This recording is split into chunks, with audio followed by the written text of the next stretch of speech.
Bonjour, mon nom est Simone et voici l'histoire du cinéma en maquillage.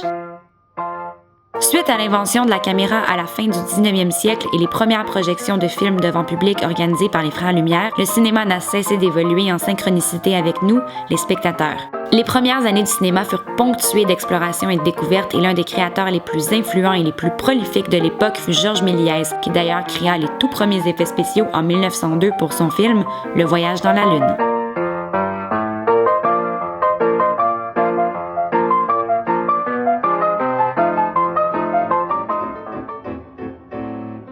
C'est en 1914 que le public fut introduit au grand Charlie Chaplin et à son personnage qui fit de lui l'un des visages les plus connus de nos temps modernes, Charlot. Au même moment, Buster Keaton débutait sa carrière à titre d'acolyte de la superstar Roscoe Fatty Arbuckle. Aujourd'hui, Keaton est considéré comme un génie de la comédie et des cascades, connu pour son visage stoïque et son humour physique.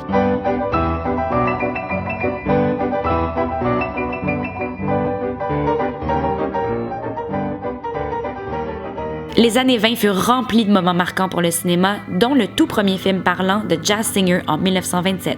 Cette décennie fut aussi marquée par un mouvement cinématographique tout droit venu de l'Allemagne, l'expressionnisme. Avec leurs décors tordus, ombres exagérées et maquillage dramatique, ces films possédaient une atmosphère cauchemardesque et ont grandement influencé des réalisateurs tels qu'Alfred Hitchcock et Tim Burton.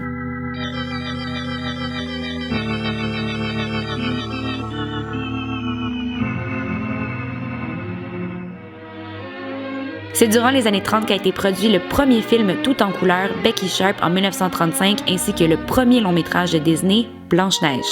En 1939, à l'aube de la Deuxième Guerre mondiale, deux films importants furent créés. Celui dont les recettes excédèrent toutes les attentes à l'époque, Gone with the Wind, qui, en ajustant le profit pour l'inflation, reste à ce jour le film à avoir fait le plus d'argent, ainsi que le classique The Wizard of Oz mettant en vedette Judy Garland.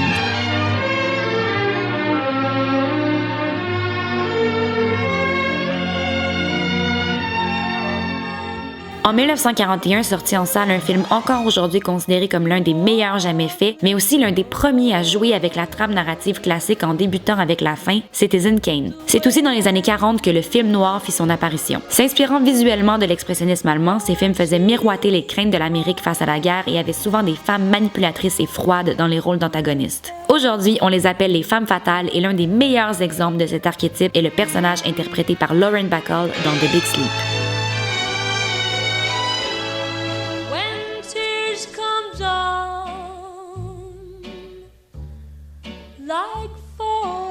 Souvent appelé l'âge d'or d'Hollywood, cette décennie nous a légué plusieurs classiques comme Singin' in the Rain et des stars intemporelles qui ont marqué à tout jamais notre imaginaire collectif comme James Dean, Marlon Brando et Marilyn Monroe. Mais les effets de la guerre n'étaient pas seulement clairs en Amérique où le film noir continua à explorer des thèmes encore plus sombres comme la paranoïa et le racisme, mais aussi en Italie. Visible dans des films comme La Strada de Federico Fellini, le néo-réalisme italien était un mouvement cinématographique national qui se penchait sur les classes ouvrières et mettait souvent en vedette des gens de la rue au lieu d'acteurs.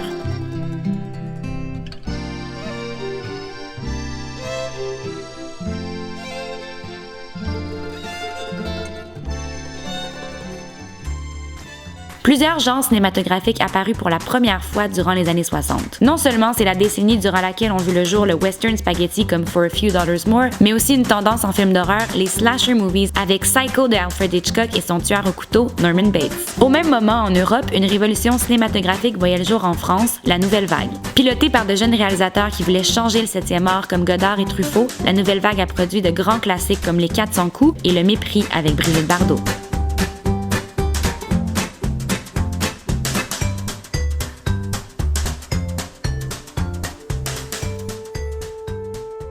Les années 70 furent tout particulièrement excitantes aux États-Unis avec des réalisateurs novateurs comme Spielberg, Scorsese et Coppola.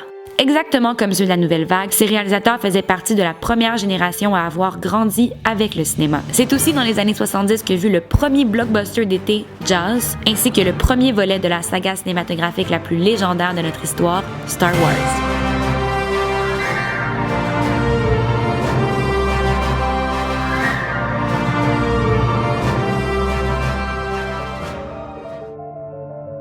Les années 80 changèrent le cinéma à tout jamais au moment où les studios ont réalisé qu'une suite voulait dire un profit. C'est la raison pour laquelle nous avons eu plus de Star Wars, d'Indiana Jones, de Terminators, de Back to the Futures et la liste continue. C'était aussi l'époque des comédies romantiques et des films d'ados comme The Breakfast Club par John Hughes et des films de science-fiction avant-gardistes comme Blade Runner.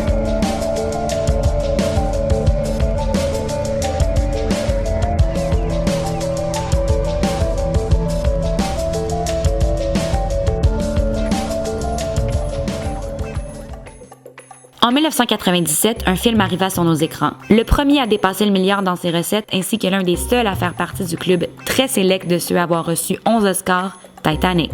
Quelques années plus tôt, en 1994, Quentin Tarantino réalisa un film qui démontre parfaitement son style unique de violence stylisée et de dialogue inoubliable avec Pulp Fiction.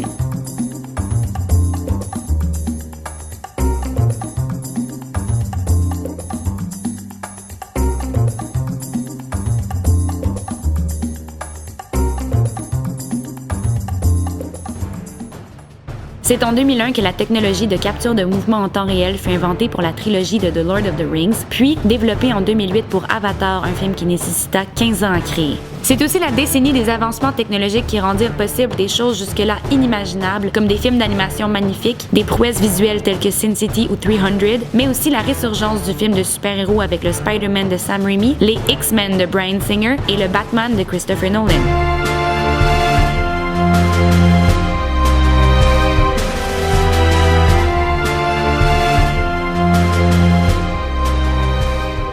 Seul le temps pourra nous dire ce que sera l'héritage des années 2010, mais une chose est certaine, plus rien n'est impossible. Des voyages interstellaires aux robots géants qui détruisent des villes entières, c'est une décennie où l'opulence et les expériences visuelles innovatrices dominent. C'est aussi un moment où les nouvelles technologies et la nostalgie entrent en collision, ayant comme résultat une panoplie de suites, de remakes ou même de prequels. Certains sont assez inutiles et ne surpasseront jamais l'original, et d'autres sont Mad Max Fury Road.